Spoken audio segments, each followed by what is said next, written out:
그 인간은 태어나는 그 이후부터 태어나는 조건이 어떤 관계에서만 태어날 수 있습니다. 홀로는 결코 우리가 태어나지 못합니다. 그러니까 이 자연과 관계라든지 우주와 관계라든지 인간 관계라든지 어떤 관계에서 우리가 그 격분한 희귀한 가능성에서 우리가 태어난 존재이고 우리 존재 자체는 신비 그 자체라고 말할 수 있습니다. 인간은 자기만을 위해서 살 수 없다는 것은 성서도 이야기하지만 누구나 자기만을 위해서는 절대 살 수가 없습니다. 자기 이상의 어떤 또 하나의 인간과 사회와 관계가 된 그러니까 우리가 사는 것은 이 관계 속에서 살지만 또 우리가 죽는 것도 관계 속에서 우리가 죽게 됩니다. 그렇기 때문에 인간은 운명적으로 관계적 존재, 사회적 존재 이미 틀렸습니다. 그리고 우리가 산다면 신이 원하는 삶을 사는 것이고 근원이 원하는 삶을 사는 것이고 우리가 죽는다면 지금까지 산 것을 죽습니다. 산 것이 없는 사람은 죽을 것도 없습니다. 왜냐하면 그것이 위대한 내용이기 때문에 위대한 컨텐츠이기 때문에 포함되어 있는 가능성이기 때문에 우리가 산 것이 없이는 결코 죽을 것이 없습니다. 영어로 말하면 nothing to live for, nothing to die for. 그렇기 때문에 우리 존재는 운명적으로 사회적이다 라고 말할 수 있습니다. 우리가 죽을 때나 우리가 살 때나 관계 속에서 죽게 됩니다. 그가 없이는 나도 없고 내가 없이는 그도 없습니다. 철저하게 우리는 관계적 운명 속에서 살고 있습니다. 그렇기 때문에 가장 인간에게 중요한 것은 관계입니다. 나와 자연과 관계, 나의 우주와 관계, 나와 또 하나의 인간과 관계, 또 이 사회와 관계, 사회의 아픔이나 사회의 눈물이나 사회의 고통과 관계가 있습니다. 그리고 사회가 주는 우리에게 축복이나 또 우리의 혜택이나 그 모든 것이 우리 삶에 철저하게 원인이 되고 동기가 된다고 볼 수 있습니다. 저는 태어날 때 우리 부모가 경상도 함안이 고향인데 토호들의 등살에 견딜 수 없어서 황해도 연백이라는 그 옹진 반도의 일정 때 개간을 한다고 뚝을 막는 거기에 동원돼서 자기 인생을 시작했습니다. 그래서 끝없이 제가 바다를 보고 정말 그 인간의 그리움을 원초적 그리움을 퍼올리는 갈대밭의 향수와 그리움을 배우고 살았습니다.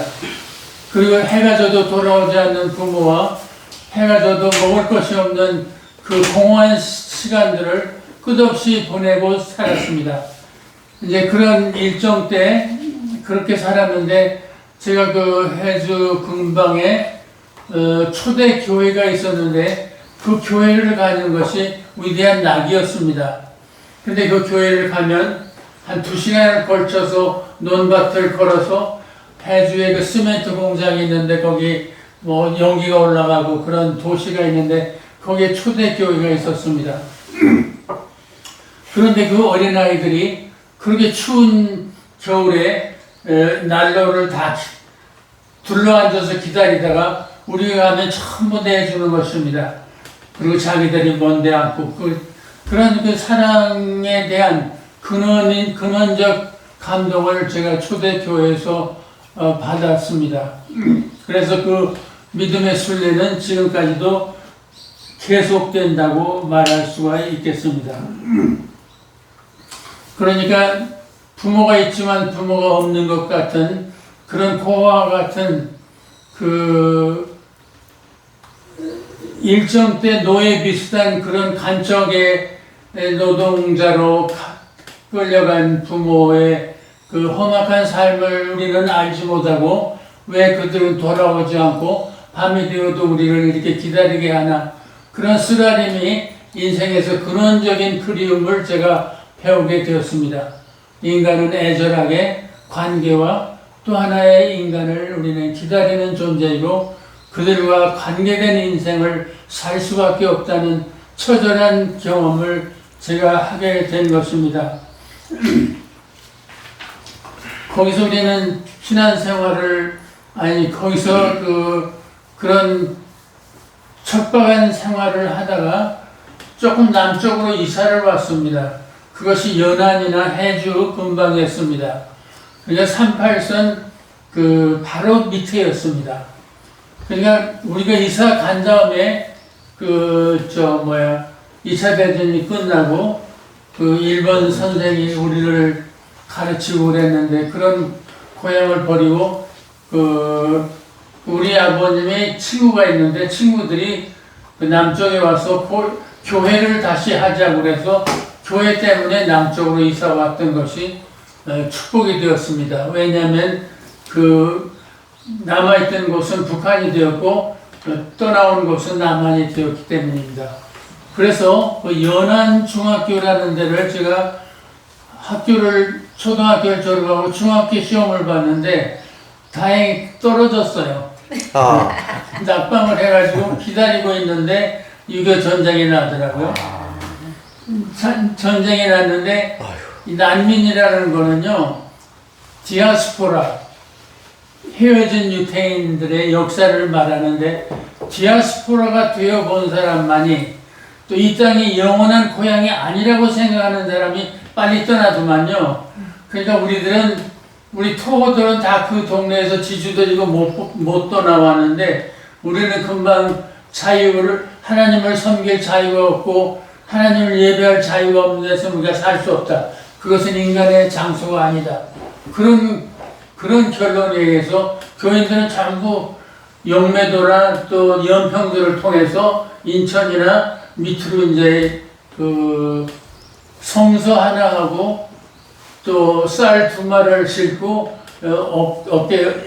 등에다 업고 밤에 보초가 쓰지 않는 날 해안가에 인민군 보초가 안 쓰는 어두운 금은 밤에 우리를 안내하는 안내꾼을 사서 4시간 동안 달려오면 민물과 썰물의 그 사이를 알아서 우리가 돌아오면 용매도라는 데를 걸어서 올 수 있고 거기서부터는 남한 영역이고 그 다음에는 연평도라는 곳에 제가 유민 생활을 했습니다. 그런데 우리 아버님이 거기 있을 때 어떤 분에게 돈을 빌려준 분이 있는데 그분이 거기서 나사점을 하고 잘 지내시더라고. 그래서 그분에게서 돈을 받아가지고 그 섬에서 버틸 수 있었습니다. 그것이 내 초기 생활인데 날마다 어머니와 동생들은 두고 왔기 때문에 사람을 그리워하고 가족을 그리워하고 어머니 품을 그리워하는 끝없는 깊은 향수를 느끼면서 간절한 삶을 살았습니다. 그리고 그 삶이 이제 더 이상 견딜 수 없어서 어떤 사람들은 다시 육지로 들어가서 쌀을 가지고 다시 도망오고 그런 안내꾼들에 의해서 들고 나는 경계가 확실해지지 않은 그런 사이였습니다. 그래서 우리는 거기서 이제 LST를 한국 정부에서 한 3,000명 타는 그런 난민인데 용매도라는 데가 얼마나 사람이 많이 왔는지 온 섬이 무슨 갈매기가 아닌 것처럼 하얗게 인간이 앉아서 풀뿌리를 잔디를 다 빼가지고 그걸 가지고 불을 떼서 밥을 해먹기 때문에 흙이 없는 전부 흙뿐인 풀뿌리도 없는 그런 사람이 인간의 바다라고 사람의 바다라고 그러가 그렇게 무엇을 천을 깔아놓은 것처럼 사람이 그 섬에 붙어가지고 도저히 살 수가 없어서 우리는 연평도라는 데를 갔습니다. 연평도에서 아버지가 돈을 빌려줬던 어떤 장로님에게 돈을 받아가지고 몇 달을 살다가 거기서도 더 살기가 어려워서 LST 큰 배를 동원해서 이제 난민을 남쪽으로 실는데 인천 갈 사람, 부산 갈 사람, 진도에 갈 사람, 그 다음에 여수에 갈 사람 그렇게 정해서 사람들을 인간 화물을 옮기기 시작했습니다. 근데 우리는 그 여수쯤 가는 것이 중간쯤 가는 게 좋겠다. 뭐 진도 간다든지 멀리 가는 것보다 그래서 여수를 가기로 했습니다. 여수를 3일 동안 밤낮을 오더니만 전부 그 LST는 그 차나 이런 걸 실는 그런 것이기 때문에 거기 사람이 들어가서 기거할 때는 없고 전부 갑판에서 이제 3일을 지내면서 따원 햇빛과 뭐 그 목마름과 굶주림과 이런 걸 견디고 3일을 자고 3일을 깨어나니까 여수라는 데 도착하더라고요. 근데 도착해 보니까 지금 보니까 그것이 신앙이라는 데요. 어동도가 보이는 거고 신앙 부두에다가 인간 화물을 쏟아놨는데 3,000명을 쏟아놨기 때문에 준비가 안 된 남쪽에서 어떻게 할 수가 없으니까 각 면에 면장을 불러다가 사람 배급을 주더라고요. 몇 사람씩 배급을 줘서 우리가 배급받은 물건으로 끌려가서 제각에 그 사람들이 우리를 둘 데가 없으니까 모텔도 없고 호텔도 없는데 어디 우리 보관하겠어요. 그 1년에 한 번씩 제를 지내는 그 제각에 집어넣으면서 여기서 살든지 죽든지 마음대로 하라고 그러더라고요.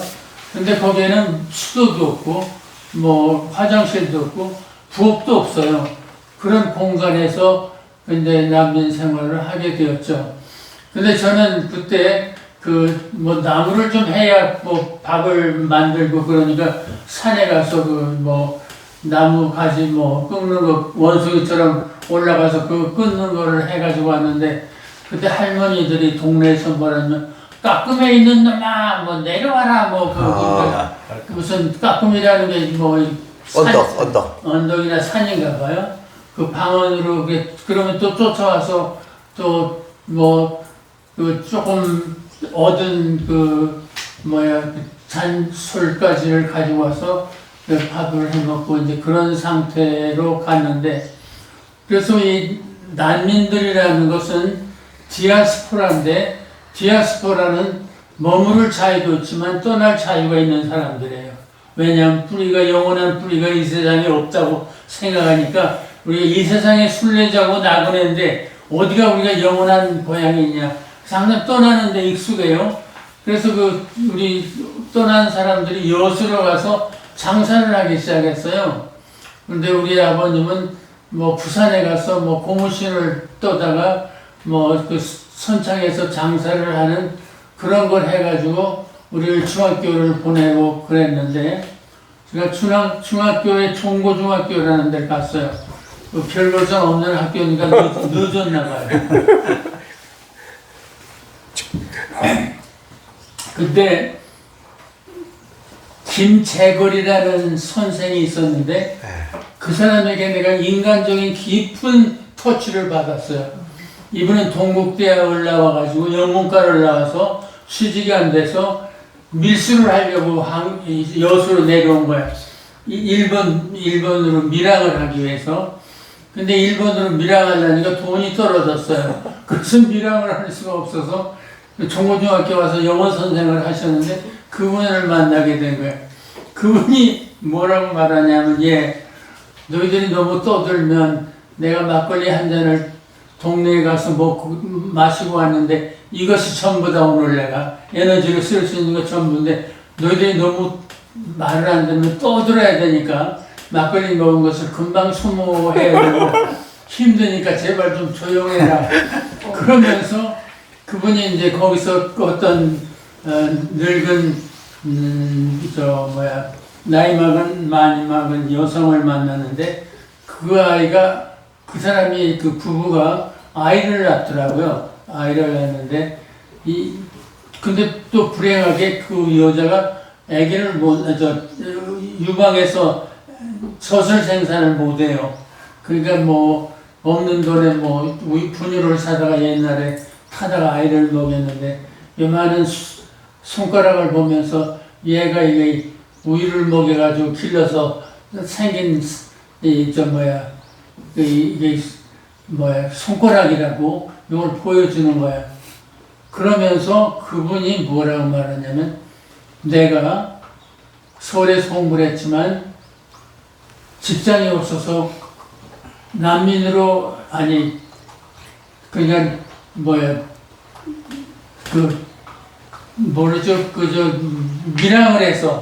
밀항을 해서 일본에 가서 살아볼까 하다가 여기서 머물렀으니까 나도 참혹하고 불쌍하니까 너희들이 너무 떠들지 말고 좀 말을 들어주고 좀 조용하게 잘 좀 서로 협력을 하자고 그러는 거야. 근데 나는 그분의 인간의 절절한 정직성에 대해서 너무나 깊은 감동을 받았어요. 네. 어떻게 어린 아이들한테 내가 그렇게 어려운 현실에서 전쟁이 끝난 현실에서 취직도 안 되고 그러니까 여기 밀항을 하러 왔다가 또 밀항할 배탈 돈이 없어서 너희들을 가르치고 있으니까 제발 나를 좀 도와달라. 그렇게 애원하고 그때 등록금을 안 낸 애들을 족쳐야 돼요. 그때 선생이 일어나라고 다 족쳐야 되는데 내가 이런 걸 하는 거는 내가 여기서 생존하기 때문에 하는 거니까 너희들이 돈이 없다고 해서 월세금을 못 낸다고 해서 일으켜가지고 벌을 주고 그러는 걸 제발 기다려달라. 인내해달라. 그렇게 정직한 사람을 내가 처음 봤어요. 어른이 아이들에게 그렇게 진실하고 정직한 거야. 그 인간의 정직성에 대해서 굉장히 감동을 받았습니다. 그리고 나서 제가 순천 매산학교에 시험을 봐가지고 매산학교 2학년부터 들어갔는데 거기에서 이제 선교사들 스승으로 영어를 가르쳐주고 그래서 제가 그때부터 영어를 퍼거나 하는 그런 학생으로 거기서 크게 되었습니다. 거기서 이제 큰 다음에 제가 신학교를 갔는데 우리 통합이라는 큰 교단의 그 신학교를 갔습니다. 근데 신학교 학생 중에 저는 이런 광경을 보고 인생에서 굉장한 충격을 얻었습니다. 졸업반이 되면 학생들이 설교 연습을 하는데 모든 학생들과 재학생들과 그리고 그 학장이 있는 다 배석에 있는 데서 설교 샘플 하나를 가져와서 설교를 하는데 이 학생이 무슨 소리를 하냐면 생전 내가 들어보지도 못하고 상상할 수 없는 설교를 했습니다. 나는 종로 2가는 뭐가 있었냐면 YMCA, 성수공회, 남장로고 북장로고 선교사, 총회 사무실, 하여튼 성수공이라고 내가 이야기했나? 네. 이제 그런 전부 총회 사무실이 있는 예루살렘 같은 도시입니다. 2가가. 그런데 YMCA, YWCA도 2층에 2가에 있었고, 그런데 무슨 말을 하냐면 나는 2가에서 종교적인 창녀들을 만나는 것보다는 종로 3가에 가서 육체를 팔아서 살아야만 살 수 있는 생존권을 육체를 팔아야만 살 수 있는 그 사람들에게 가서 만나서 이야기하고 그 사람들을 찾아보는 것이 오히려 낫다라고 말하는 엄청난 이야기를 하는 학생을 제가 만났습니다. 저는 생전에 그렇게 말하는 사람을 처음 봤습니다. 즉 말하자면 이 종교가 상업적인 장사꾼이 돼가지고 선교를 팔고 무슨 포교를 팔고 교회를 세운다고 하면서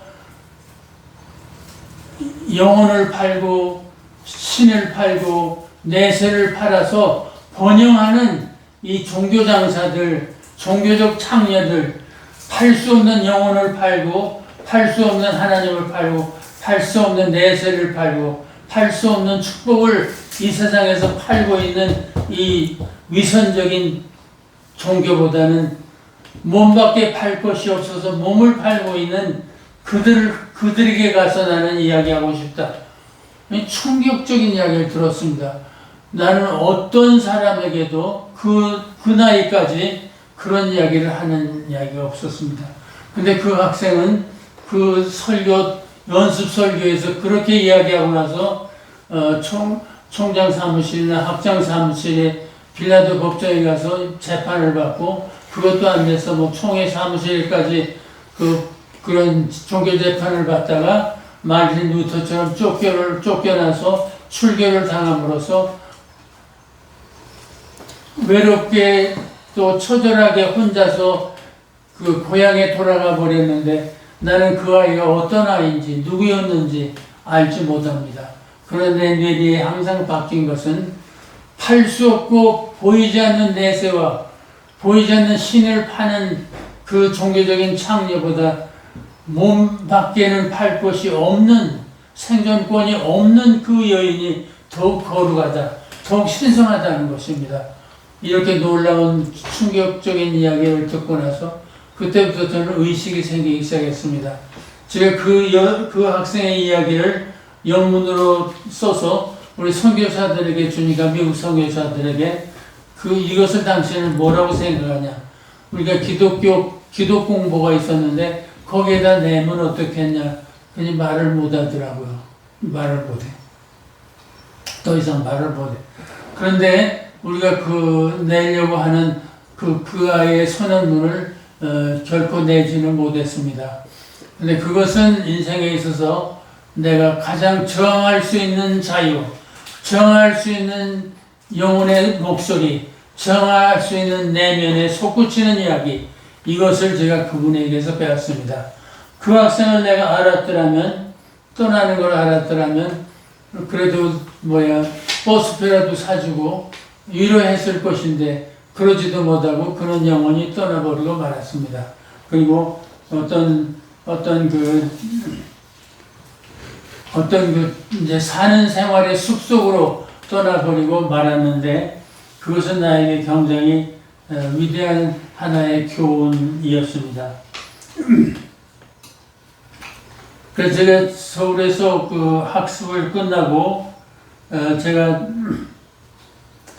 성강교회에서 부목을 하다가 또 모교에서 부목을 하는 것이 안타까워서 저는 신월리에 가서 그때 당시 신월리가 어떤 데냐면 일본 시대의 공항이었던 곳이 활주로가 있는 공항이었던 곳인데 지금은 화학단지가 생겼지만 그때는 화학에 그냥 비어 있었습니다. 근데 보사구에서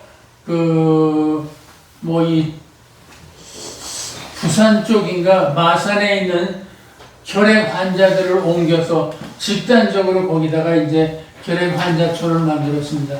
거기에 제가 채플린으로 들어가서 그 사람들하고 같이 몇 년을 살면서 내 젊은 날을 불태웠습니다. 근데 그분들과 불태울 때 어떤 사고가 생겼냐면 냉장고가 하나 없었기 때문에 피를 수혈하려고 사다 놓으면 금방 못 쓰게 돼서 또 내보내고 금방 못 쓰게 돼서 그렇게 처절한 상황에서 그 귀한 피를 갖다가 남용하고 쓸 수 없는 그런 아주 열악한 상태 속에 있었습니다. 교회나 모든 종교단체도 버려뒀습니다. 그 결핵촌을. 그래서 그분들이 하는 교회에서 제가 몇 년을 살았는데, 그분들과 같이 이제 해변에서 잠을 자게 되면, 해변에서 바람이 불어오니까 나를 바람 부는 데서 제일 먼저 앉혀야, 감염이 안 된다고 해서 먼저 바람을 맞게 하고 그다음 쭉 그렇게 앉아서 잠을 자면서 인생의 고통스러운 날들을 보내고 위로를 받았습니다. 그것이 이제 제 난민 생활 중에 하나이고, 그 시절을 보내고 나서 제가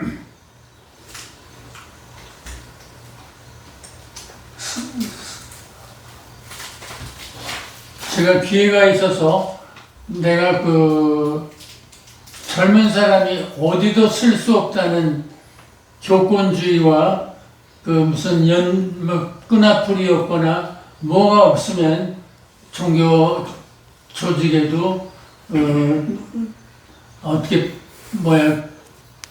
어떤 교회다운 교회로 들어간다든지 그런 도저히 그런 것이 없는 기층민의 그 한을 풀고 제가 미국에 가게 됐습니다. 미국에 가서는 제가 그 기독교 교육학으로 석사를 하고, 그 다음에는 뉴욕 주립대학의 채플린으로 10년 가까이 일을 했습니다.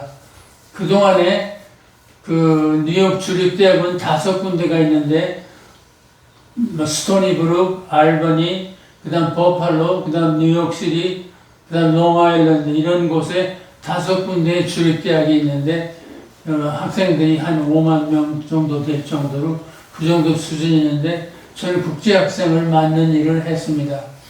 그때 그 국제학생들이 이제 기숙사에다가 전부 쫓겨나야 되는데, 언제냐면 크리스마스나 이스터나 땡스기빙에는 전부 내쫓습니다.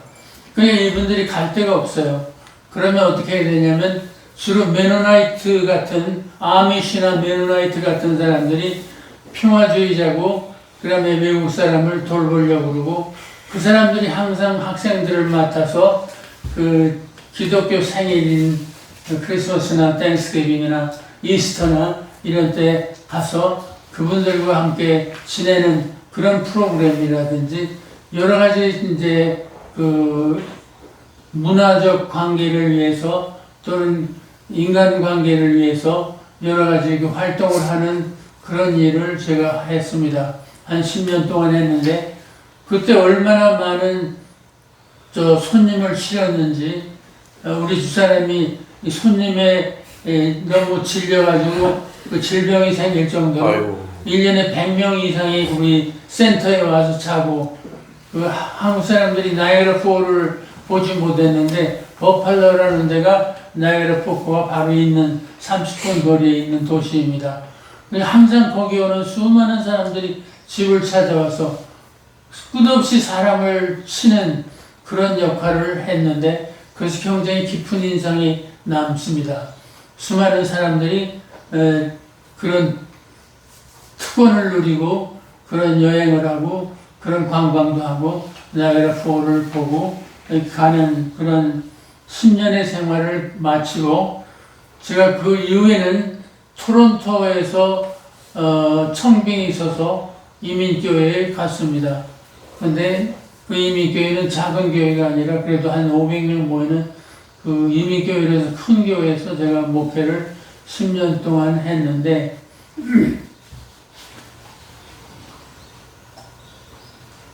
그 캐나다라는 도시가 그때 당시에 이민의 붐이 불어가지고 수많은 사람들이 몰려 들어와서 그 개척자로서 살기 시작하고, 많은 사람들이 그 캐나다 시민이 되기 위해서 준비해서 건전한 캐나다 시민이 되고 또 책임 있는 국가의 시민이 될 수 있는 그런 훈련도 하고, 그래서 캐나다에서 제가 목회를 하고, 그 다음에 제가 그 웨스트 팜비치라는 데서 제가 이중문화 목회를 했습니다. 그 어떤 그 대표적인 역사적인 교회에서 한국 사람과 함께 예배를 보고 싶어 하는데, 이중문화 교회를 하고 싶다 그래서 제가 그 팀으로 들어가서 3년인가 5년을 같이 일했습니다. 그때 우리가 살던 집이 그 웨스트팜비치 조그만 집이 있었는데, 지금도 남겨둬서 수많은 사람들이 겨울에 그 휴가를 오고 뭐 여행을 하는 사람들을 우리가 치르는 그런 일을 지금도 하고 있습니다. 그리고 나서 제가 은퇴해서 60세인가 제가 은퇴를 일찍 했습니다. 은퇴하고 나서 제가 한국에 와서는 YMCA 대안학교를 했습니다. 대안학교는 세우는 초기 교회부터 시작해서 제가 3년인가를 일을 했는데 그때 굉장히 제가 깊은 교육에 대한 인상을 제가 그 심도를 제가 알고 인간은 처음부터 이렇게 길러야 된다는 걸 알았습니다. 예를 들면 우리는 체포를 하는데 기독교 목사에게만 와서 체포를 인도하라고 하지 않았습니다.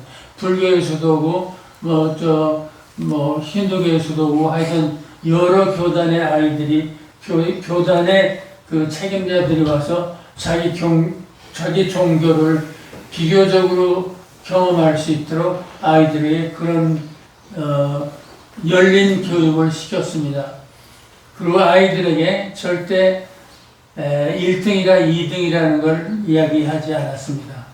어떠냐면 이 아이는 수학에는 강한데 국어에는 약하다든지 표현은 약한데 글 쓰는 거는 우수하다든지 그런 거로 등수를 매겼지 절대 1, 2등이라는 서열적인 등수를 매기지 않았습니다. 그리고 인간을 사랑하고 인간을 존중하는 것을 배워서 아이들이 어떤 사건이 생겼냐면 학생들이 이제 부모들이 대안학교라 구경을 많이 오면 서로들 쫓아가서 인사하고 어떻게 오셨습니까? 뭐를 도와야 줍니까? 이걸 시키지 않아도 그 인간에 대해서 친밀한 관계를 가지는 인간애를 표현하고 인간애를 배우는 그런 아이들이 됐습니다. 그리고 밥을 먹을 때는 묵상으로 밥을 먹는 날이 수요일날 한 번이 있습니다. 그런데 한 번은 무슨 이야기를 하면서 먹냐면 먹음이란 무엇인가를 생각하면서 먹는 날이 있습니다.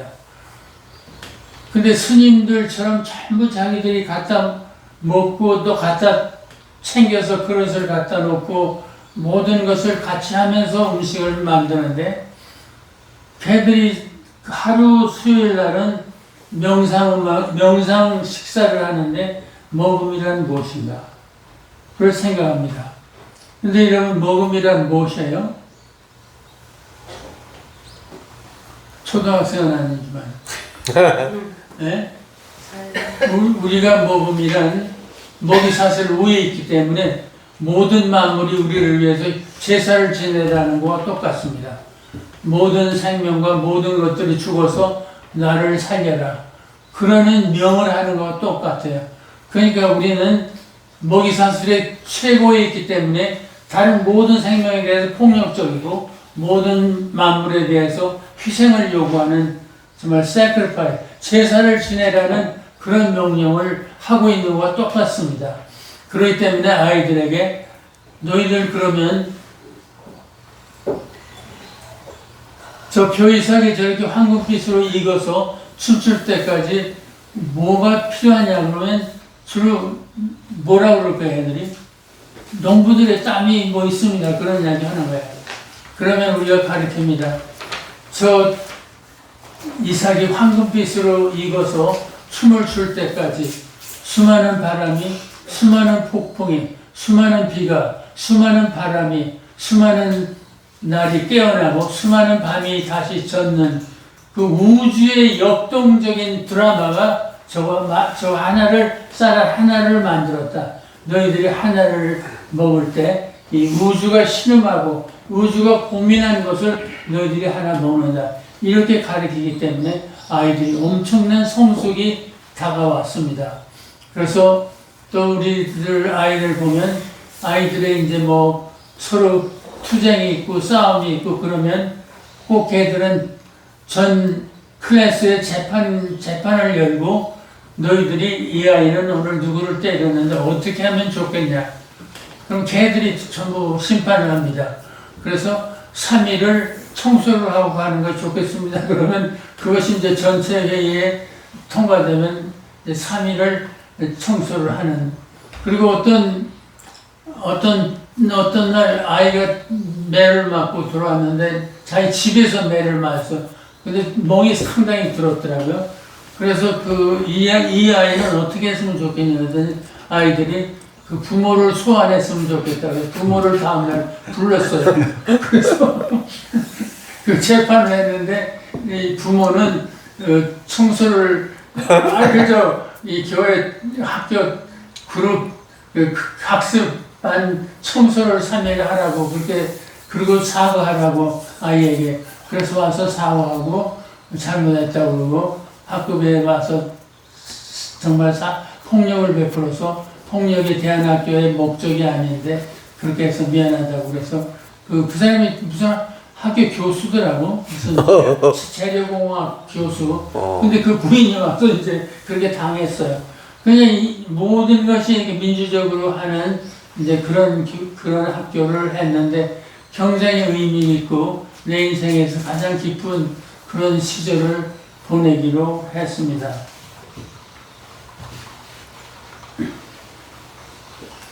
그리고 제가 대안학교를 졸업하고는 제가 뭐 여러 가지 이제 제가 시간 됐죠? 아니요. 10분 정각까지 해주시죠. 네. 그런데 이제 대안학교를 졸업하고 제가 여러 가지 뭐 NGO 활동을 했는데 제가 하나 뭘 했냐면 3년 동안 1970년에 동티모르가 독립을 했거든요. 그 나라가 400년 동안 포르투갈의 식민지로 있다가 그 다음에 뭐 7년인가 8년 동안 인도네시아가 그 나라를 뺏겨서 그 나라를 점령해주고 식민지로 또 썼습니다. 근데 이제 유엔에서 가결하기를 이 나라는 400년 동안이나 식민지를 당했고 또 포르투갈이 더 이상 피곤해서 이 나라를 맡고 싶지 않다고 그러니까 그러면 독립을 해야 되는데 뭐를 원하냐고 해서 이제 레퍼런덤 전국민 투표를 했어요. 독립을 할래? 그렇지 않으면 다시 애거를 해서 포르투갈의 식민지가 될래? 그렇지 않으면 옆에 있는 인도네시아에 뭐 갈래? 뭐 그런 것이 왔는데 그 독립을 하자마자 이 사람들이 그 독립 투표를 하자마자 유엔군이 질서를 지켜주고 안정되기까지 노력을 안 했어요. 근데 그때가 뭐냐면 3년인가 4년간을 인도네시아가 맡아가지고 식민지 비슷하게 그 분할권을 가지고 있었던 그때인데 근데 그 투표에서 90 몇 %를 받아서 독립하기를 원한다고 그러는데 그 안정되도록 유엔군이 와서 해주지 않고 그냥 투표만 해서 해주고 너희들 마음대로 해결하라고 그러니까 인도네시아의 군인들이 조직적으로 유엔의 결정을 범할 수는 없으니까 민병대를 조직해가지고 수많은 신부와 수많은 학생과 수많은 젊은이들 사살을 하기 시작해서 엄청난 사람들을 살인했어요. 그런 비참한 나라에 제가 2001년에 독립한 나라에 유엔군도 떠나기 전에 그때 들어가서 제가 한 10년 동안 제가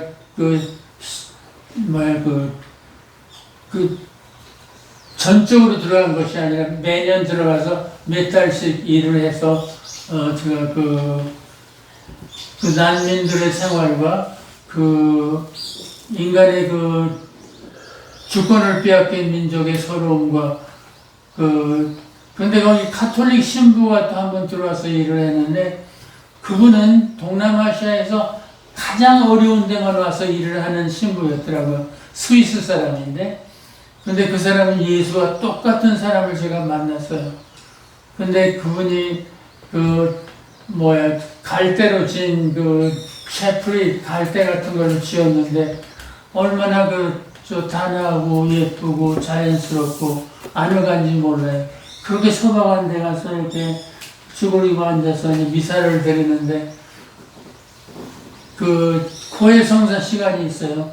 그런 수많은 여자들이 그 정말 헐벗고 굶주리고 그 전쟁에 시달린 분들이 무슨 죄를 지었길래 저렇게 신부님한테 와서 고백을 하나 송알송알 하면 그 모든 것을 자비롭게 들어주고 꼭 예수와 같은 그 사람을 만났어요.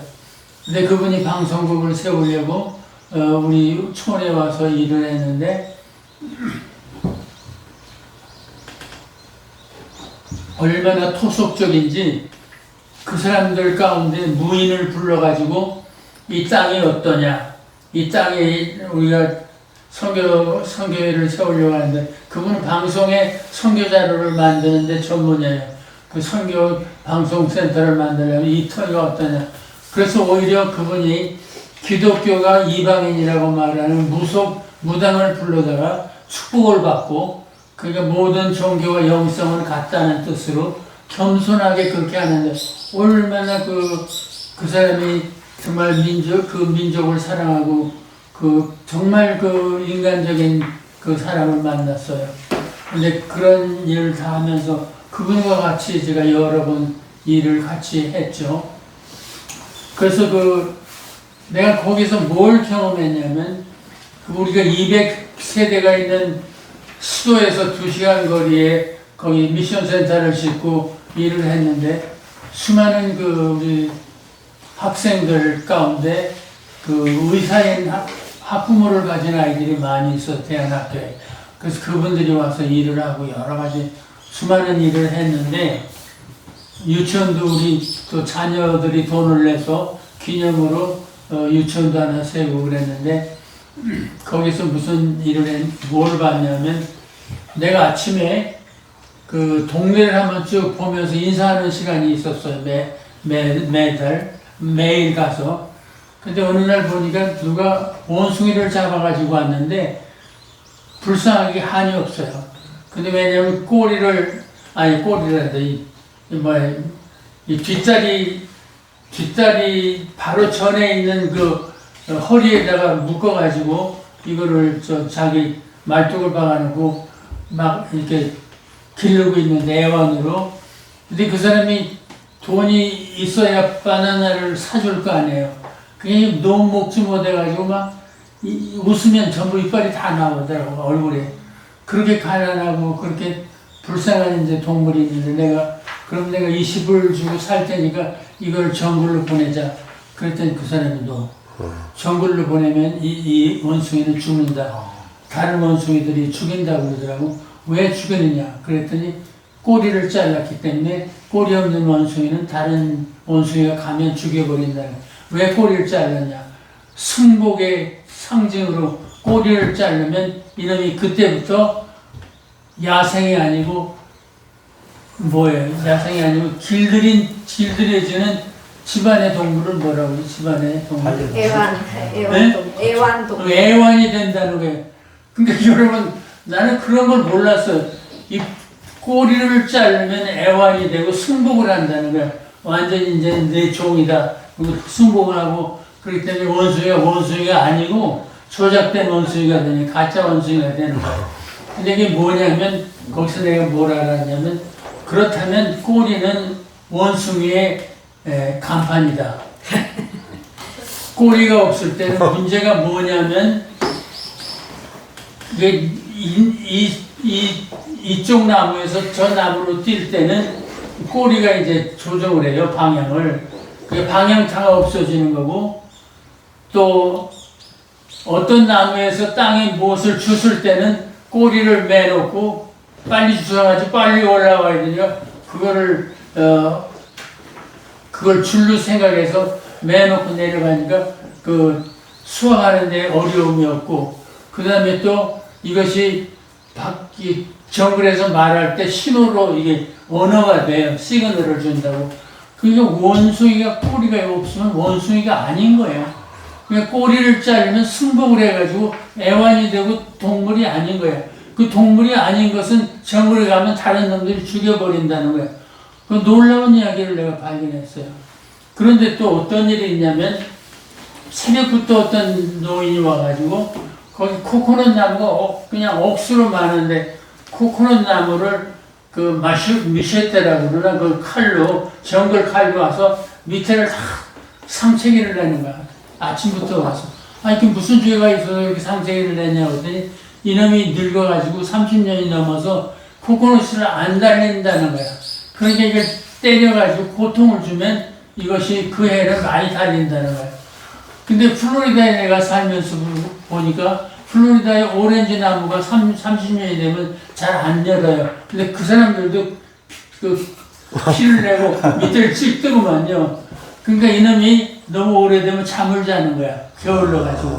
그래서 열매를 안 나는. 그러니까 인간의 고통은 우리가 새로 깨어나게 하고 새로운 생명의 열매를 얻는 고통의 그 비밀이 있다는 거야. 인간에게 실망이 있고 고통이 있고 아픔이 있다면 그런 것은 대단히 귀한 거다. 우리에게 우리의 잠든 영혼을 깨워서 우리 영혼의 길을 또 가게 하는 그런 놀라움이 있다는 걸 제가 발견했습니다. 근데 그 나라는 제일 많은 것이 애들이에요. 캐톨릭 국가니까 뭐 전부 산하제한도 할 뿐만 아니라 허락받을 수도 또 없고 또 약이 없어서 산하제한을 할 수가 없어요. 그 뭐 포경 수술이라든가 나트륨 남는 거예요. 이게 그 나라의 공항에 도착하면 큰 빌보드 간판이 애들이야. 애들 확 찍어놓은 거 그거이 그 나라의 로고더라고. 근데 그 나라의 그 400년 동안 무슨 일로 그 나라가 식민지가 됐냐면 댕글우드라고 하는 나무가 있어요. 그 나무로 침상을 만들었으면 최면 효과가 있다. 남자들이 흥분하는 효과가 있다는 그런 신화 같은 이야기가 있는데 그렇기 때문에 유럽의 귀족들이 전부 자기 그 침상을 그 댕글우드를 가지고 댕글우드가 한국말로 뭐 있던데 이름을 잊어버렸네. 그 나무를 자르느라고 그 나무가 전부 그 나라의 그 들판과 산을 그냥 덮고 있는 그런 상태예요. 근데 그 나무가 다 잘라지도록 이제 400년 동안 한 거예요. 그 나무를 잘라가지고.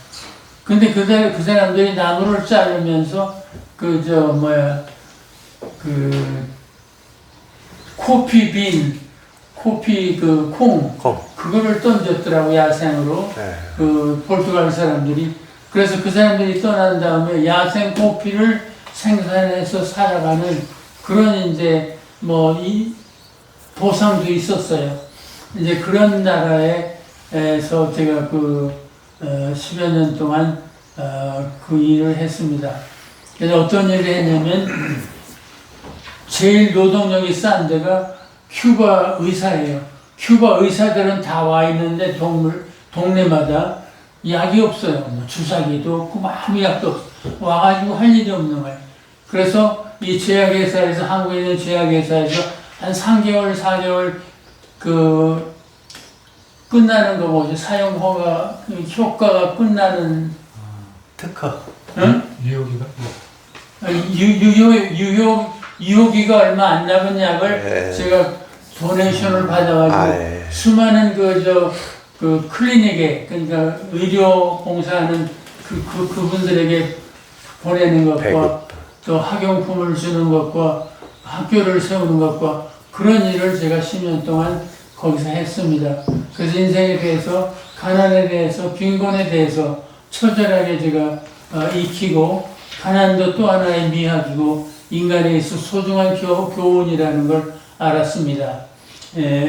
그리고 제가 대학교 끝난 다음에 제가 88인가 지금 되는데 80에 제가 미리 하는 장례식을 했었습니다.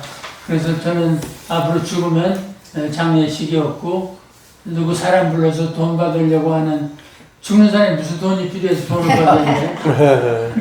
그런 어리석은 짓을 안 하기 위해서 그때 제가 크게 돈을 써서 파티를 해서 모든 사람을 모든 사람과 축복도 하고, 근데 그때 이제 누구죠? 저기 모시고 갔던 그 스님, 지어 스님이죠. 그분이 거기 어딘가 금전사, 금둔사. 금둔사에 그분이 와서 이제 노래를 했습니다.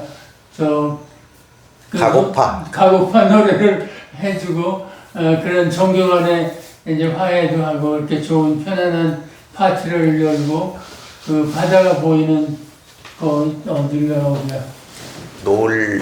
노을역인가, 그런데, 저기, 바닷가에서 이제, 그거를 했거든요.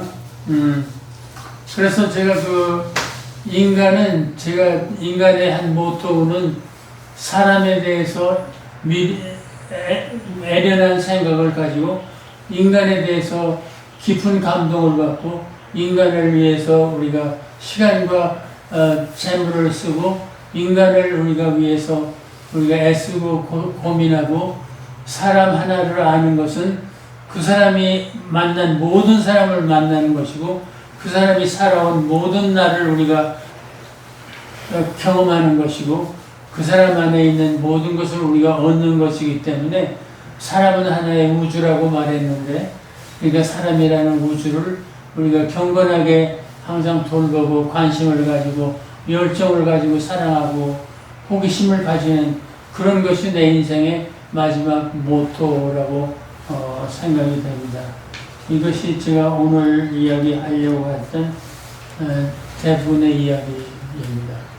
혹시 여러분께서 뭐 질문이나 코멘트나 뭐가 있으면 제가 지금은 하고 있는 일이 우리 유 선생이랑 같이 사람을 돌보는 길 가는 사람들의 그룹으로서 우리가 학술이나 예술이나 문학이나 여러 장르의 경험을 하고 우리가 친교하는 또 자연에 대해서 우리가 심오하게 관찰하고 또 자연을 만나러 다니는 그런 여행도 하고 그럽니다. 그래서 그것이 제 인생인데 언제나 끝날는지는 아무도 모르고 뭐 하나님만 아시는 거예요. 그 질문 하나 드릴까요? 네? 질문을 하나 드릴까요? 네, 질문 한번 해주세요. 그때 일본에 사는 학생들이 일본으로 돌아가서 지문날인 하라 그래서 그것에 대한 어떤 운동을 하신 거 그거 하고요. 제가 기념비적인 공헌을 하나 했는데요. 뉴욕 주립대학에 있을 때 많은 한국 교포 아이들이 들어와서 공부를 하는데 그 아이들이 돈이 없는데도 1년에 한 번 지문 찍으러 가야 되는 거예요. 그래서 지문 찍으러 가는 것이 없으면 제일 좋고 신분증이 없어서 다시 들어갈 수가 없어요. 그래서 제가 토론토에 있을 때 노골적으로 제가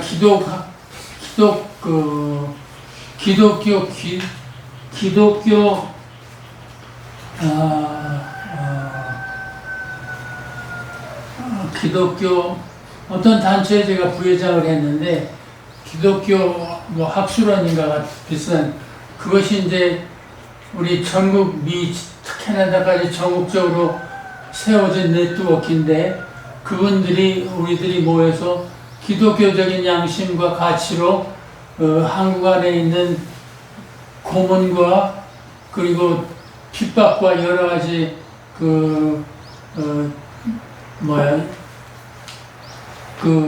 독재자가 반항하다가 여러 가지 불이익을 당하는 사람들을 위해서 NCC나 WCC나 기독교 연합, 세계연합이나 기독교 국가연합이나 이런데 호소해서 국회의원이 되었다 돌아가신 김 누군가요? 그리고 그분 부인이 또 국회의원이 되고 김근태? 네, 김근태가 많은 폭력을 당하고 감옥에서 어려울 때 그분을 풀어주도록 하는 영향도 있고 여러 가지 국내의 인권 문제에 대해서 애를 쓰는 그런 조직에 제가 관계했습니다. 그러면서 그 조직을 통해서 이 일본에 살고 있는 70만의 교포들의 그 억울함을 이게 이제 범죄 딱지같이 목욕탕에 갈 때도 그걸 가져가지 않으면 걸리면 그냥 감옥에 들어가요. 그러니까 이게 무슨 인간이 저주받은 그런 개표 같은 거를 주어가지고 그렇게 압박을 했거든요. 그러니까 그것이 수십 년 동안 2차 대전이 끝나고 얼마 전까지 있었어요. 근데 그거를 우리가 저항하는 운동을 제가 토론토에 시작해서 전국적으로 대사관과 유럽의 모든 대사관들이 그것을 일치하게 반항을 해서 유엔에까지 상정해서 그런데 일본이 그럼 한 번만 찍는 거로 하자는데 한 번도 우리가 찍지 않겠다 그래서 일생 동안 그 딱지를 그 도장 받아야 되는 그 인지세 같은 그런 거를 면제 받아서 제가 그 토론토 장로교회 그 교단, 그러니까 캐나다 토론토 장로교 교단에 있는 교회의 목회자로 있었는데 그때 수많은 캐나다의 선교사들이 일본에 가서 살았습니다. 그 사람들도 들어가서 똑같은 그런 고통을 당하는 거예요. 그래서 교단적으로 이 사람들을 호소해서 이 운동을 일으켜가지고 그것으로 말미암아 그 70만 되는 사람들이 영원히 그걸 찍지 않는 도장. 근데 일본은 이 경찰서에 가서 이걸 찍으면 범죄인이라고 누구나 생각하는 거야. 그 아이들이 야 너희 부모는 뭐가 돼서 거기 가서 찍었냐? 그럼 무슨 저지르는 사람이 되는 거지. 그러니까 죄인이 되는 거야. 제일 교포가 됐다는 게 죄인인 거야. 근데 그런 인간의 불공평하고 야만적인 그런 습관을, 그런 관행을 완전히 없애는 그런 일을 제가 했습니다. 제가 그건 자랑할 일이지만 그러나 자랑하지는 않고 그냥 조용히 사는 건데 그것을 제가 해냈습니다. 그래서 그건 감사하고 지금부터 제가 대견하게 생각하는 하나의 사건입니다. 왜냐하면 제가 기요토에 많이 갔는데 기요토에 제2교포 교회도 있고 오사카에도 많이 가고 많은 지도자들을 만나서 자료도 만들고 그랬는데 그 기요토에 가서 이렇게 많은 기와집에 비가 내리는데 그 처마에 비가 내려서 낙수가 되어가지고 그 돌을 뚫고 그러는 것이 제2교포의 눈물처럼 보이더라고요.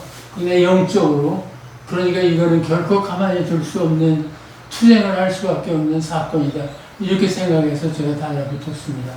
그래서 그것을 이제 끝낸 것은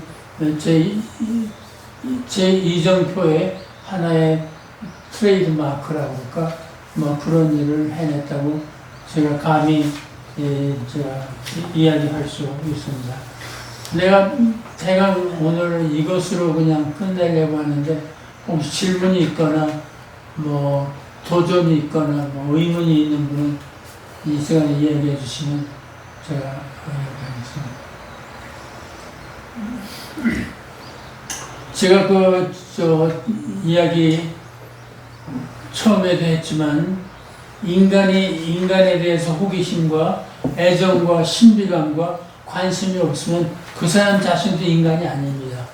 그러니까 우리가 인간에 대한 책임은 그 사람에 대해서 열정적인 애정과 필요에 대한 공급과 그 사람들의 상처를 치유하고 그 사람이 억압된 상태를 우리가 해방하고 우리가 인간적인 사람이 될 수 있도록 우리가 그분을 돕는 것은 우리가 끝까지 해야 되게 됩니다.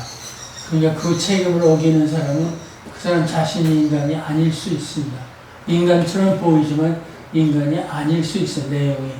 그러니까 인간에 대해서 끊임없이 신비감과 호기심을 가지고 우리가 그 사람의 아픔과 고통에 대해서 우리가 서로 책임을 지는 인간일 때만 우리가 서로 더불어 인간이 될 수 있는 것입니다.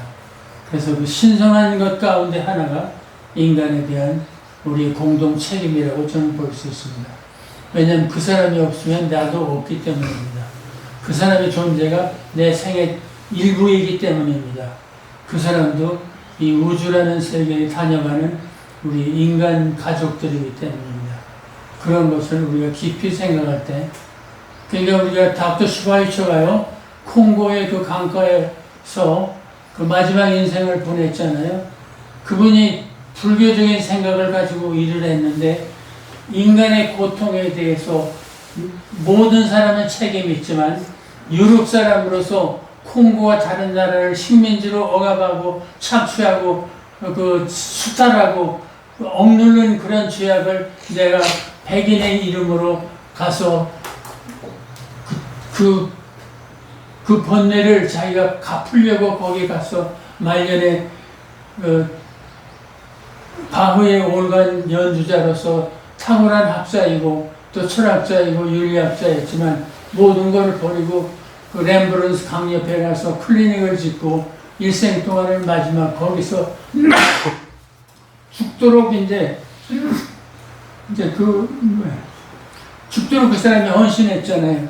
근데 그 사람이 얼마나 불교적인 생각을 했냐면 모든 인간의 생명만이 아니라 모든 생명은 귀하다고 생각해서 등불을 들 때 거기다가 스크린을 잘 치고 그 등불을 보려고 왔다가 죽는 그 수많은 그 날파리들의 생명을 살리려고 항상 일종의 그물 같은 거를 덮고 다녔습니다. 그래서 그 사람의 철학이 삶에 대한 경외, 모든 인간에 대한 삶의 경외를 주장한 윤리학자로서 대단히 서구적인 학자로서 예술가로서 위대한 사람입니다. 우리는 먹이사슬 위에 있다고 해서 모든 것을 착취하고 살지만 우리를 착취가 당하는 생명도 생명이라는 걸 우리가 생각하고 불교가 가장 위대한 것은 일체 생명에 대한 비폭력이에요. 일체 생명에 대한 비폭력. 그러니까 얼마나 그 고매한 종교인가를 우리가 깨달을 수 있는 그런. 제가 초기에 1960 몇 년인가 제가 실론에 이야기해서 실론 사람들은 되게 불교 신자들 있잖아요. 근데 한국에 각막 수술하는 것에 그 인간의 각막이 없어서 제가 운동으로 실론에 이야기해서 일종의 풀브라이트에서 스칼라로 일하시는 어느 안과 의사가 각막을 기증해가지고 아이스박스에다 실어서 김포로 날라서 제가 이식을 시킨 적이 있습니다. 동아일보도 첫 페이지에 옛날에 나오고 그랬지만 하여튼 저는 인간에 대한 고통을 우리가 어떻게 공유할 수 있나, 이것이 우리의 인간의 빈곤에 대해서 우리가 함께 어떻게 책임질 수 있나, 인간 문제에 대한 그것이 제 생애의 가장 지고한 가치라고 말할 수 있습니다. 우리가 지금까지 산 것은 하나님의 뜻대로 사는 거지만 우리가 죽는 것은 산 만큼 죽는 것입니다. 우리가 살지 않은 인생을 죽을 수가 없습니다.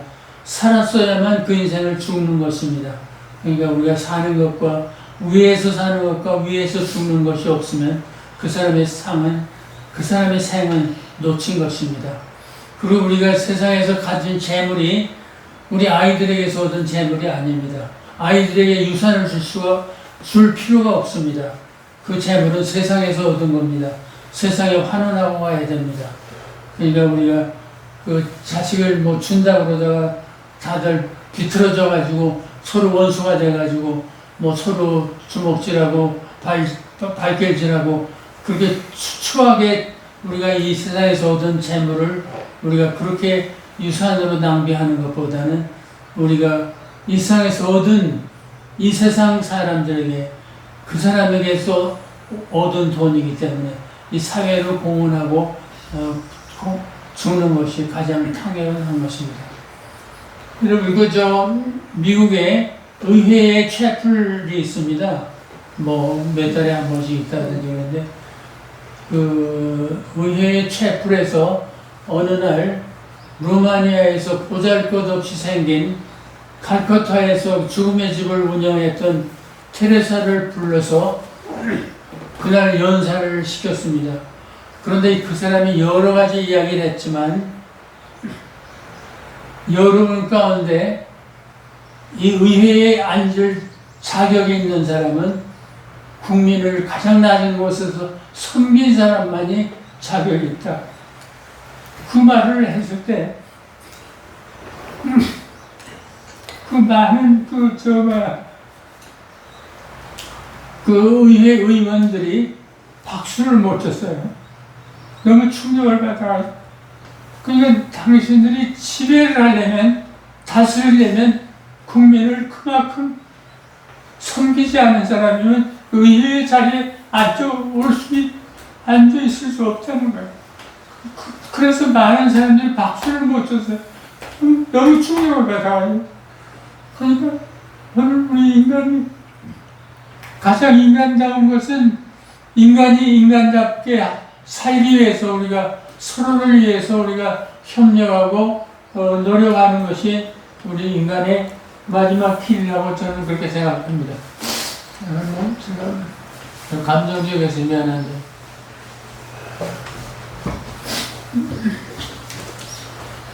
제가 한 가지 더 이야기를 하려면요. 안병무 씨가 그리고 아무 말도 하지 않았다는 걸 쓰고 저거 누구죠 분이 성균관대 독일학교에서 교수하다가 자살한 전혜린 씨. 전혜린. 그분 누구예요? 전혜린. 여성으로서는 네, 그리고 여자. 가장 그리고 아무 말도 하지 않았다. 전혜린. 전혜린. 네. 전혜린 씨와 비슷한 시대에 독일에 유학을 갔는데 이분이 독일에 유학을 가기 전에 유학을 가서 그 큰 베를린 광장에서 이렇게 쳐다보니까 무슨 놀라운 사건이 생겼냐면 어느 루마니아에서 온 소련으로부터 갓 해방받은 그 루마니아에 억압당했던 그 할아버지가 와서 플랜카드를 크게 만들어가지고 그걸 흔들고 있는데 가만히 사람을 쳐다보니까 거기 뭐가 그려져 있냐면 노동자들이 타고 있는 그 들것 같은 가마 같은 것이 있는데 그 사람이 자작적으로 그려가지고 온 거예요. 거기에 타고 있는 사람이 살진 교황과 교부와 그 추기경과 그런 사제들이 살이 쪄가지고 있는데 그걸 들고 고생을 하고 있는 것을 보고 나서 그 사람이 민중신학을 자기가 하고 나는 신의 이름으로 하나님의 이름으로 내가 절대로 월급을 받다든지 그 녹을 먹지 않겠다는 결심을 그 사람이 하고 돌아와서 한신대학에 일생 동안을 있으면서 목포에 결핵 환자촌을 만들었. 그러니까 우리 한산촌. 우리 공광은 송기득 교수가 거기에서 환자로 있었어요. 환자로 있었는데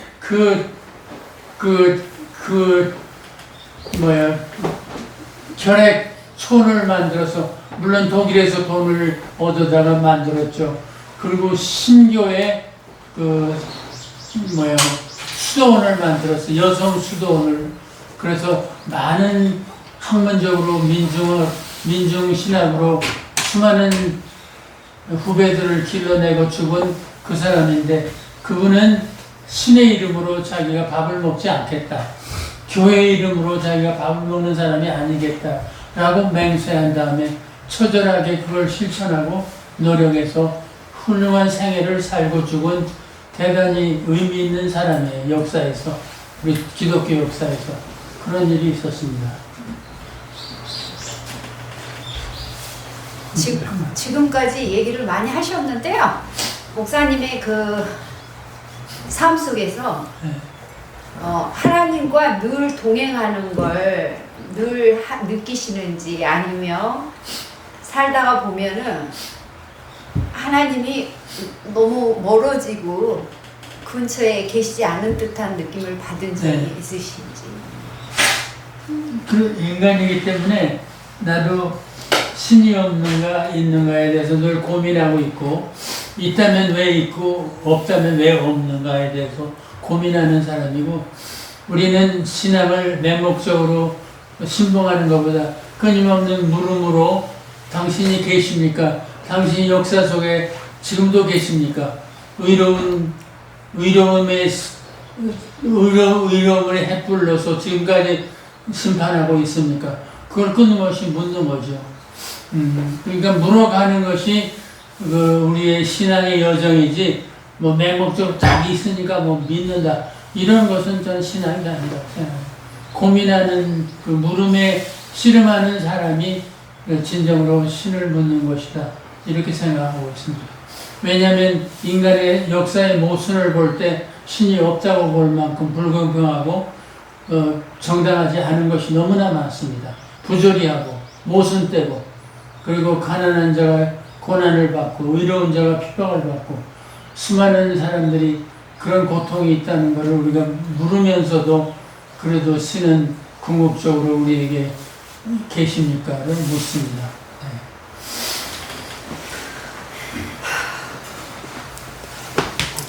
길가 선생님께 공식적으로 질문할 수 있는 자리가 거의 드뭅니다. 혹시 못 해보신 질문 있으시면 지금 마지막 기회니까 말씀해 주시기 바랍니다. 예, 없으시면은 박수로 이 자리를 마치겠습니다. 저 질문 하나만 더 하고 싶어요. 예, 예. 지금은 많은 사람들이 답을 얻고 싶어하는 시대입니다. 답을 주는, 그러니까 답을 받고 싶어해요. 그래서 답을 주는 그 교회를 찾아가고, 하나님이 이렇게 말씀하셨다, 이렇게 답을 주는 교회를 찾아가고, 또 답을 주는 어떤 모임에 참석하기를 하고, 질문을 하는 그런 신앙보다는 답을 찾는 시대에 살고 있는 것 같아요. 그만큼 불안한지 아니면 왜 그런지는 모르겠어요. 게으른 순례자예요. 게으른 순례자. 게으른 순례자. 우리가 그를 묻고 그를 찾는 노력이 있을 때 그분에 대해서 신실한 거지, 기성품 대답으로 와서 타고 와서 뭐 무슨 복방망이처럼 앉아서 탁탁, 그것은 그 사람의 실존적 신이 아니라고 생각해요. 그러니까 우리는 야곱이 이름 없는 어떤 영적인 존재하고 씨름을 했어요. 씨름을 했는데 무엇이, 어떤 일이 생겼어요? 뭐 만신창이가 되고 옷이 다 찢어지고 뭐 허리뼈가 불러지고 그렇게 했는데, 그때야말로 그 사람이 그 씨름을 끝낸 날이에요. 왜냐하면 그가 신에게 말하기를 밤새도록 당신과 싸웠는데 당신이 떠나려고 하니까 절대로 나는 놓아줄 수 없다. 그래서 그 뭐라고 했냐면, 내가 이름을 주겠다. 네. 그 이름이 뭐였어요? 응? 이스라엘. 이스라엘이라는 이름을 주었는데, 그게 이스라엘이라는 이름은 뭐냐면 신과 싸운 사람, 신을 이긴 사람이라는 뜻이요. 너는 이 씨름에서 나를 이겼다. 그렇기 때문에 너는 이스라엘이라고 내가 이름을 준다. 그걸 다른 말로 하면 무슨 말이죠? 이스라엘의 이름이 하나님과 그 사람의 정체성이야. 너는 누구였나? 그렇게 싸운 것이 뭐를 위해 싸운 거예요? 내가 누구냐고 물은 거예요. 내가 누구냐고. 그 씨름이. 그러니까 너는 이스라엘이다. 신을 이긴 자다. 하나님의 마음을 얻은 자다. 이렇게 이야기했거든. 그게 뭐냐면, 그런 씨름하는 것을 가리키는 것이 종교지, 공식적인 대답을 주는 데가 종교가 아니라고 우리는 생각해야 돼요. 우리는 믿음의 순례를, 정말 물음의 순례를 떠나서 믿음으로 간다는 걸 우리는 생각해야만 된다고 생각합니다. 그러니까 가장 위대한 학문의 길은 의심하는 길이고, 그런 묻는 것이 학문의 길이에요. 철학의 길이고, 공식적인 대답을 팔고 주고 사는 것처럼 이렇게 천박한 사회가 된 것, 윤석열 같은 인간이 나온 것은 그런 학습이 그냥 외우고 답 주는 그런 학습에서 얻은 그런 인간, 그 비정상적인 인간이라. 그러니까 그 사람이 자기가 누군 줄 알았더라면 씨름을 하면서 나는 누구입니까? 나는 누구입니까? 해서 너는 신을 이긴 자다. 이스라엘이라고 말하는 그런 대답을 요구하는 사람 같으면 대통령이 되지 않아. 나를 물었다면 그러면 절대 대통령이 될 수 없어요.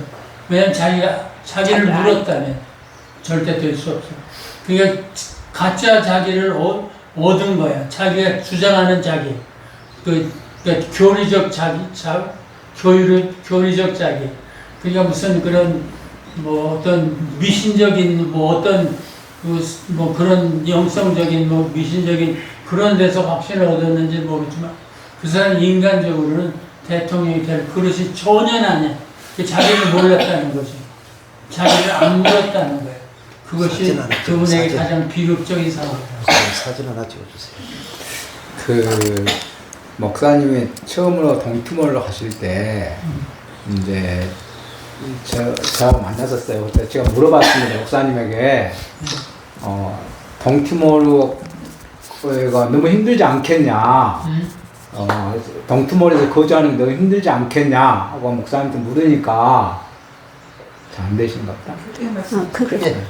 목사님께서 하시는 말씀이 동티모르 가시기 전에 이제 변 박사하고 만났는데 그 자리에서 변 박사가 목사님한테 동티모르에서 거주하시는 게 힘들지 않겠냐고 물어봤대요. 그랬더니 목사님께서 하시는 말씀이 저는 그 보릿고개의 마지막을 걸쳤습니다. 그래서 불편함에 익숙합니다. 라고 이야기를 하셨거든요. 근데 이제 우리가 인간 본능이라는 것이 있지 않습니까? 편하고자 하는 거, 불편함을 싫어하는 거. 근데 그 부분에 대해서 우리가 어떤 본능과 싸워야 되는 부분이 있는데 그 부분을 어떻게 극복하셨는지. 근데 그 불편한 것이요, 우리를 인간답게 하는 거예요. 우리가 실패가 인간답게 우리를 만들어서 우리를 회개하게 하고 겸손하게 하고 불완전한 인간이라는 걸 받아들이게 하듯이 불편한 것이. 그래서 제가 티모르에 가서 호텔 같은 데 잘 데가 없으니까 해변에 가서 텐트에서 하면 아침에 되면 사람들 확 구경을 오는 거예요. 사람 보면 전부 어디서 텐트 같은 데 잔다고 구경을 와요. 굉장히 신비한 생각을 하더라고, 그 사람들도. 근데 그것이 내 인생에서 가장 편하고, 야곱이 뭐 어디 가서 잠을 돌베개를 비웠다는 것처럼 그것이 굉장히 인간의 본연적인 거고 자연스럽고 편했어요. 그러니까 이제 나는 캠핑 같은 걸 굉장히 편하게 생각하거든요. 그러니까 여러분 편한 것을 좋아하면 그건 자연적 인간이 아니지. 인조적 인간.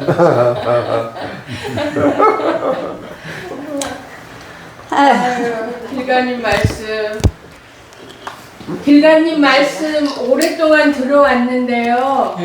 네, 들을 때마다 새로워서 들을 때마다 새로운 느낌이어서 이렇게 또 올해도 와주신 게 참으로 감사드리고요.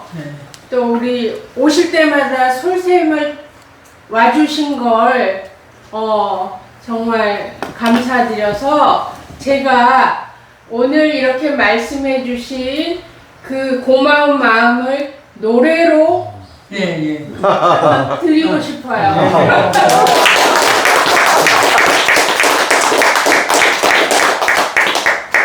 제가 용기를 좀 냈습니다. 중간에 뭐 노래가 틀리더라도 그냥 알아서 들으시길 바랍니다. 그냥 할게요. 네. 아무튼 청중은 저기 있으니까 저기 있어요. 제가 말씀을 들으면서 이 노래가 생각났어요. 이게 내 마음의 강물 이란 제목인데요. 너무 아름다운 거. 수많은 날은 떠나갔어도 내 맘의 강물 끝없이 흐르네. 그날 그때 지금은 없어도 내 맘의 강물 끝없이 흐르네 새파란 하늘 저 멀리 구름은 두둥실 떠나고 비바람 고된 횡설이 지나간 자웅마다 마음은 아파도 아라리 맺힌 고음 진주알 아롱아롱 더욱 빛나네 그날 그땐 지금은 없어도 내 맘의 강물 끝없이 흐르네 끝없이